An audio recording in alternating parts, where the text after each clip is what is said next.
क्या भगवान सच में है? एक थ्योरी है तो देखते जाना। सोचो आपने एक स्टैचू बनाया और उसकी पूजा करनी स्टार्ट कर दी, ये मानते हुए कि ये भगवान है। बट इसी दुनिया की दूसरी तरफ लोग एक इंसान की पूजा करते हैं, ये मानते हुए कि वो भगवान है। बट अब क्वेश्चन यही आता है कि किसका भगवान रियल है? तो इस थ्योरी के अकॉर्डिंग गॉड एक एंटिटी है जिसने ये सब बनाया है, वो सबसे पावरफुल है और उसके कंट्रोल में ही सब कुछ है। एंड नाउ जब आप एक आइडल की पूजा करते हो तो ये तो वो है जो आपने बनाया है, तो इसका मतलब ये आपका क्रिएटर हो ही नहीं सकता। और इसी सेम तरीके से एक इंसान भी भगवान नहीं हो सकता क्योंकि वो भी किसी इंसान से ही निकला है। तो भगवान बनने के लिए ना तो उसको बनाया जा सकता है और ना वो पैदा हो सकता है नॉर्मल इंसानों की तरह। उसका कोई स्टार्ट और बिगिनिंग नहीं होनी चाहिए, क्योंकि अगर भगवान की कोई बिगिनिंग है तो पक्का उससे पहले कोई और होगा। बट यहाँ पे एक और क्वेश्चन आता है। आप यहाँ पे कह सकते हैं कि शायद भगवान की आत्मा उस स्टैचू या उस इंसान में आ गई थी। बट गॉड को एग्जिस्ट करने के लिए कुछ नहीं चाहिए, क्योंकि everything is created by God. वो यूनिवर्स में किसी भी चीज के जैसा नहीं हो सकता, क्योंकि यूनिवर्स ही उसी ने बनाया होगा। तो जिसका ना आदि है ना अंत है, वही है भगवान। बाकी मेरी ऑडियंस समझदार है, इतनी सी हिंट में समझ जाएंगे कि मैं कहना क्या चाहता हूँ।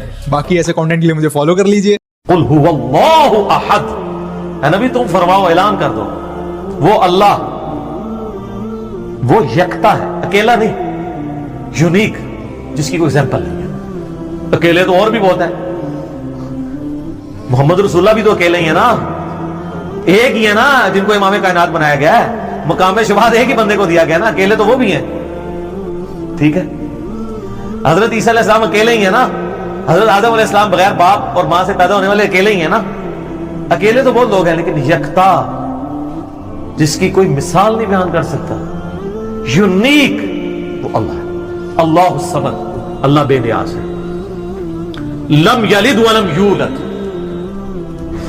ना उसने किसी को जना ना उससे कोई जना।